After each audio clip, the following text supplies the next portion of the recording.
This is a 2025 Kia K5 GT 2.5T, the replacement for the Kia Optima, which started life in 2021 and now receives a refresh for this 2025 model year. That includes a new look and a new base powertrain. But the GT keeps the 2.5T. The GT is the top of 5 trims above the LXS, the EX, the GT line, and the GT line all-wheel drive. That's right, Kia considers the GT line front and all-wheel drive 2 different trims. Mechanically speaking, Kia largely left the K5 alone. So, how does it stack up to the current competition? Let's find out. I review all kinds of cars and I have fun every time. Please subscribe and join me. The base price for a 2025 Kia K5 LXS is $28,145. Going GT raises that price to $34,245. And my test car included something called the GT1 package, steel matte gray paint, and floor and cargo mats, and cost $39,625. Okay, with that, now is a good time to pull over and show you around and inside and under the hood of this 2025 Kia K5, tell you a little bit more about that GT1 package. Looking at the front of the car, it mostly looks the same. Everything was kind of subtly changed, but there are a few differences. Most notably are the star map daytime running lights that you see right here, but they're a nice amber color that I can show you during the day. As you can see, they start all the way back here, have the zigzag effect when you look at it from the side, and then carry right across the top of the headlight towards the center of the car, and it is a nice look. They are, of course, LEDs. Other changes include this honeycomb lower grille and some specific shaping for the GT car with like fin-like structures down low. You also have more beams down low, more beams just under the daytime running lights, and just a little bit more grown-up, subtle front-end look generally. I think that Kia went in the right direction with this change. To me, it was a little over the top when it was brand new in 2021.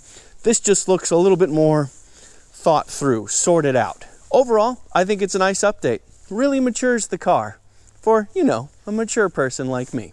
All right, let's look under the hood. Well, there it is, your turbocharged 2.5 liter inline 4-cylinder, transversely mounted or side to side like that. It makes 290 horsepower and 311 pound-feet of torque. You do have kind of sort of a built-in strut tower brace in the sense that the strut tower is right against the firewall and there's this metal that goes across to form the firewall. That's interesting to see. The axle, the front axle center line is right around here, right around the midpoint of the battery. So that does put much of the engine in front of the front axle center line. Not all of it. You have the turbo and a couple of extraneous components here. But considering that this is front engine, front wheel drive, so we have a transaxle right here, that is going to make it a heavy front end. It is all aluminum, so that helps a little. And there are a couple of cool things to see, like this super beefy engine mount right here. And windshield washer fluid is on the passenger side, right up front, right here. Looking at the Kia K5 in profile, you can see that it's got a very sporty shape inherently, but it's also pretty darn busy. You also have a nice look at what Kia calls steel matte gray paint. That is a $695 optional color.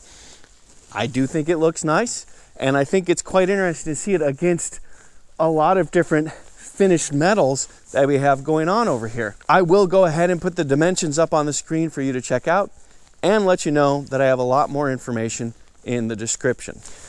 Because this Kia K5 has the GT1 package, you're looking at a special black 19-inch wheel for this K5. The GT1 package has a lot of stuff in it. A lot of it's in the interior, so I'll go over more of that in just a moment. We also get these neon green front brake calipers here, and we also get those neon green in the rear as well. That does add a bit of flash, a bit of sportiness to this car, and a fairly aggressive but still all-season tire right here. And yes, this is ultimately a family sedan. The wheels and tires in back are the same size as what's in front. Looking at the rear of the K5, again, it's the lights that have the biggest change. You have these full width tail lights right here, and then again they have these interesting angles, kind of comes into the side and down here before it goes fully across. It also extends about 1.5 inches past the back of the trunk right here, and the trunklet itself is changed a little bit. It's got this integrated spoiler into it right here, and that's not just the GT, that is across all trims that you get that. And this particular change does work. I think they executed very well here. And yes, this is a family sedan, which means we do get a pretty respectable trunk. That is 16 cubic feet of trunk space right there. And we do have a nice wide opening right here, although it's not too terribly deep. The bottom of the trunk is a solid 6 inches beneath the bumper and everything, beneath the carryover line. We do have this $100 trunk mat right here, and we do have a space saver spare beneath all that. And if you need more than 16 cubic feet of space, that is easy to do. Pull those handles and then give just a little bit of encouragement, and you have more than 16 cubic feet of storage and room for you and a passenger. All right, let's check out the inside. You are looking at a black leatherette upholstery right here with this nice neon green stitching right here to add just a little bit of flair to an otherwise pretty dark space. I am 5 feet 11 inches or 181 centimeters tall, and as you can see, I have several inches of knee room right here, and I actually sink down into the seat fairly low, which means I have decent thigh support as well. Put all that together, I also have less than a 90-degree bend in my knees. It is fairly Spartan back here, but I do have a couple of USB Type-C ports and an armrest with cup holders, so yeah, it's totally fine back here. We do have the usual controls on the door right there, as well as 2-position driver seat memory right there, and a decently sized map pocket below that. You do have a couple of controls to the left of the steering wheel. We do have a power seat with lots of controls, including lumbar support right there, which I definitely appreciate. And you can adjust both the tilt and telescope of the steering manually right there. The steering itself is a nice fat rim, and it does have a flat bottom, and we do have several cruise control options on the right, media controls on the left, and also paddle shifters, upshift on the right, downshift on the left. We also have this panoramic curved display in the Kia K5, which is nice to see, and push button start is right here. There is the 12.3-inch digital instrument cluster and 12.3-inch center display all lit up right there. The reason we have a fully digital 12.3-inch instrument cluster is because of that GT1 package I mentioned before with those 19-inch black wheels. There is actually a long list of things that the GT1 package comes with. By the way, this is a $4,400 package. The 12.3-inch center display is standard equipment, and that does also come as standard with wireless Apple CarPlay and wireless Android Auto. Also standard, this 2-zone climate control system right here. This 2-zone climate control display is part of the update for the refresh K5, as are this new setup down low, which includes 2 USB Type-C ports and a wireless smartphone charger right there. Kia says we also have larger cup holders than before. So I'll take it. Here is our fairly standard looking Prindle. Beneath that we do have the electric park brake right here, and here is the button for the surround view cameras. There is our surround view right there, currently looking forward, and you can see the options we have right here. If I put it in reverse, there is the reverse camera instead. And beneath that, there is your heated and ventilated seat control right there. Heated seats come on the EX and higher trims, but the ventilated seats requires that GT1 package. And right next to that, the heated steering wheel, which does itself have 2 levels. There's our drive mode dial. I'll get to that in just a moment. But first, there is our little tray right here and our lower center console right there, which does have another USB Type-C port. It's right there. Looking up, we do have a couple of lights, and it's all very lovely. All right, let's talk drive modes. We have a few: normal, sport, and my drive. Despite having my drive, we will spend the vast majority of the time in the normal driving mode. But yeah, we'll definitely play with sport for a moment, and I should probably test my drive as well. But to do that, we have to get back to the drive, so let's get back to the drive. All right, let's dig into the powertrain. Where does 290 horsepower and 311 pound-feet of torque come from? Well, on most Kia K5s, you actually get a lot less horsepower because you get it from a naturally aspirated 2.5 liter inline 4-cylinder engine. And that's new for 2025. It actually replaces a turbocharged 1.6 liter engine that was in the K5 before. But the GT model retains the same turbocharged 2.5 liter 4-cylinder engine, which means instead of 191 horsepower from the naturally aspirated motor, you get the 290 I mentioned, and instead of 181 pound-feet of torque, you get 311. By the way, the naturally aspirated 2.5 liter in the lower trims does bring an additional 11 horsepower to the equation, 191 instead of 180. But back to this turbocharged 2.5 liter, it does have both direct and port fuel injection, and despite the lofty numbers, it does run on regular gasoline. One other difference between the turbocharged and naturally aspirated 2.5 liter. The turbocharged 2.5 liter gets an 8-speed dual clutch transmission. The other engine gets an 8-speed automatic transmission, which I do think partially explains why the Kia K5 GT isn't offered with all-wheel drive. Obviously, with that much more torque, it would make much better use of having 4-driven wheels instead of just front-wheel drive.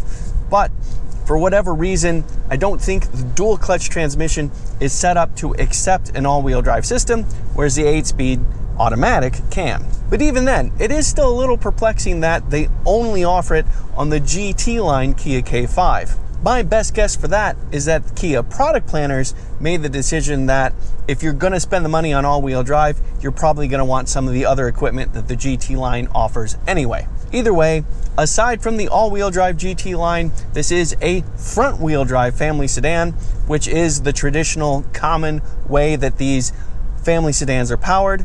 The only exception to that is more and more of the family sedan competitors are starting to find ways to go all-wheel drive. Most notably, the Toyota Camry, which is new for 2025, all hybrid, and has a lot of all-wheel drive options.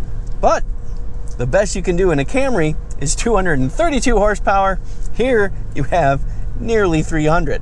If I floor the accelerator, I get a good kick down and then a proper amount of punch.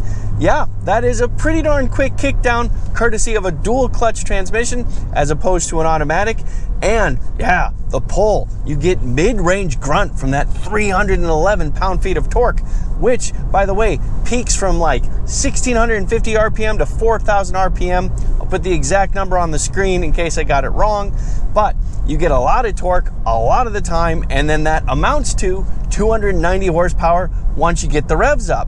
And that was in the normal driving mode. If I first shift it to sport and floor the accelerator again, yeah, yes, that is pull. That is good pull. Oh, and it doesn't stop.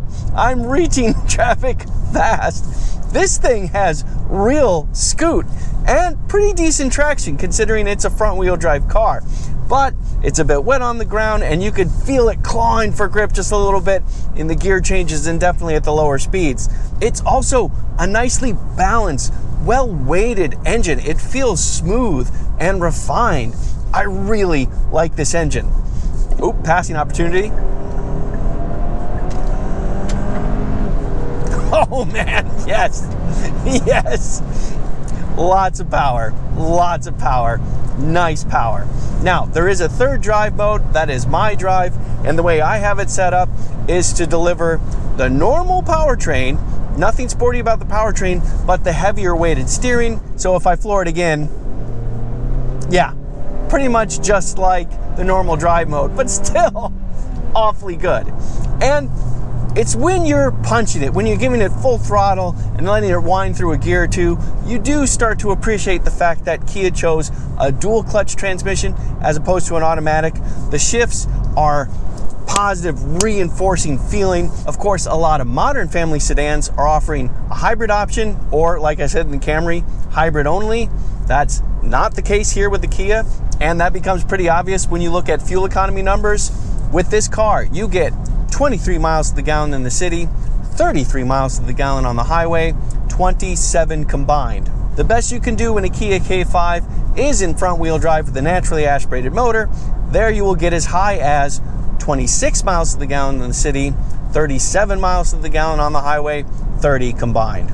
Pretty darn good numbers in a lot of ways, but a lot of family sedans are getting well into the 40s and even kissing 50 miles to the gallon thanks to hybrid help. So that is going to be a noticeable deficit compared to those cars. Of course, they don't have this reaction either.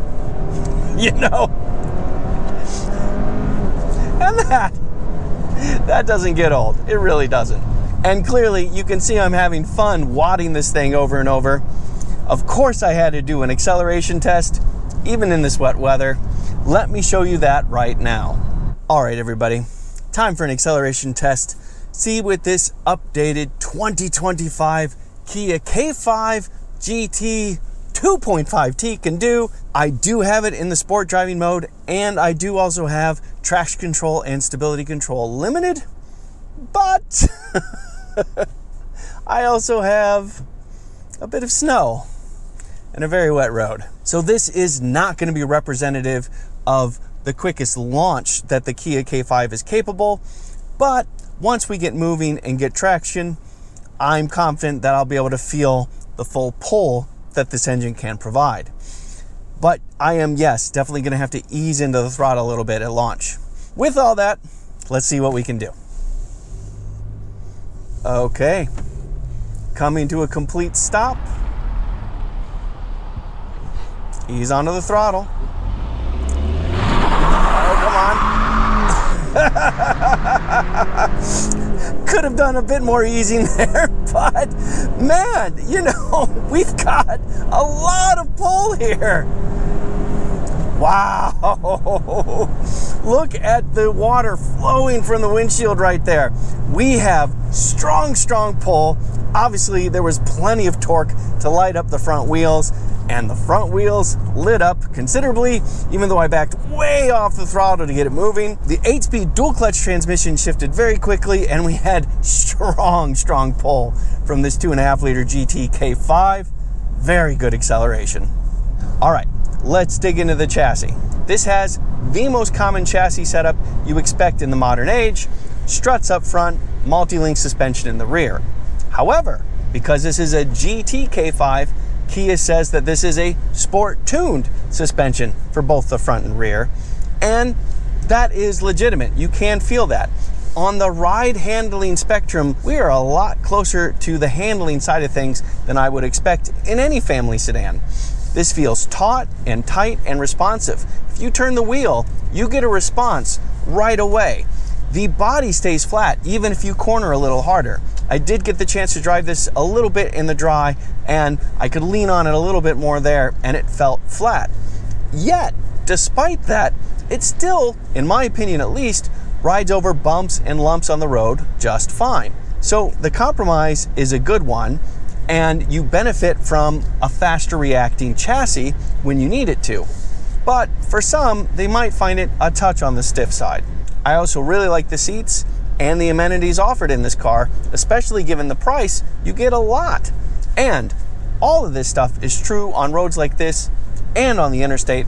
I did test it there as well. Let me show you that. All right, everybody, time for a quick stint on the interstate. see how this Kia K5 feels on the open road. We do, of course, have plenty of driving aids. Kia calls it DriveWise, and I will go ahead and put them up on the board for you to see right now, up on the screen, so you can see right now. We do not have Highway Drive Assist 2, Hyundai and Kia's latest thing, but we do have Highway Drive Assist and a bunch of other things, so we will be playing with that. We will have all that stuff on. Okay, cruise control is set at 78 miles an hour to go with traffic, though at the moment we don't have tons of traffic right now. As I said, I do have all the driving aids on, and that does include lane keeping assist, and I do have a curve that we're coming up on right now, so I'll take my hands off the wheel. And sure enough, it's tracking pretty darn close to center here. Yeah, I'm impressed. Yeah, that's very, very good. And it's wet outside. You can see that we've got some weather coming. It's gotten just a little bit lighter since the acceleration test, but we're still dealing with weather clearly, and that is not tripping up the system in any way. That's nice to see. We do also have an assistance screen to show us what the Kia can see. We've got one lane, but then we'll get sensors in the corner of the car. If there's something coming from the other side, it will show us that. Also, the steering wheel right there, that shows us that lane keeping and stuff is on, and this is like lane departure warning, those kinds of things. This steering wheel is a separate setting. You use this button right here to turn that on and off right there. And then down here, that's distance control. That is turning cruise control on and off. And then this one lets you choose between 3 different screens. And there's a warning right there. And there comes a car passing us. And I'll show you that on the screen right now. There that car goes. But if you're old school, you can get a compass instead of the assistance screen. And then of course, we have a trip computer as well. Kia also has this lovely feature. If you use the left turn signal, you get a screen right there to show you blind spot on the left. And if you use the right turn signal, you get one for the right. More fundamentally, this Kia K5 GT is tuned to be a bit tighter, a bit sportier feeling, a bit more responsive to your inputs. You can feel the little heaves, quick jumps in the road a little bit more abruptly than you can in, say, like a full-on ride centrist car. But to me, it's still plenty compliant over bumps and things like that. And we actually have pretty good cabin isolation as well. We're on a pretty loud concrete road, and it's still not bad in this car. We do also hear a little bit of wind noise at the seams of the windows here and from the side view mirrors, but honestly, it's not bad. It is definitely plenty competitive in the mainstream sedan market. The seats are comfortable and supportive, and with the adjustable lumbar, they stay supportive for a nice long time. So, what do I think of this 2025 Kia K5? Well, I think it looks fantastic overall. I really do. The original K5 in 2021, I did review that, and I was a little less convinced about the styling of the car, especially the front end. To me, it was just the tiniest bit adolescent, I guess I'll say. This front end and this car overall just feels much more well thought out. I just think it's a real nice combination of aggressive yet adult, honestly. It just looks good. I'm also really impressed by the price of this car. All in, all these bells and whistles, this GT1 package, all of that included, even the nicer paint, and you're still under $40,000. That is well under the Toyota Camry I tested recently. So when you look at the dollar value versus the content, the Kia K5 delivers, and delivers in big margins, I'd say. But the original question was, how does it stack up to the current, the modern competition? And hybrids have gotten so good these days to deliver more power, better response, and better fuel economy all at once. The fact that this Kia K5 doesn't offer that, to me, is in fact a miss. There is also a flip side to that. Kia offers hybrids, and plenty of them. In fact, I just reviewed the Kia Sorento hybrid. I really like that SUV in a lot of ways. And this K5, like I said, does go much closer to the handling side of the ride and handling spectrum than I expected. This thing is tight and sporty in both look and feel. So this kind of makes it the perfect car for those that want a more traditional powertrain, but otherwise a pretty sporty car with all the modern bells and whistles. There's a lot of bells and a lot of whistles and a lot of horsepower too. I'm Robin Warner. Thank you very much for watching.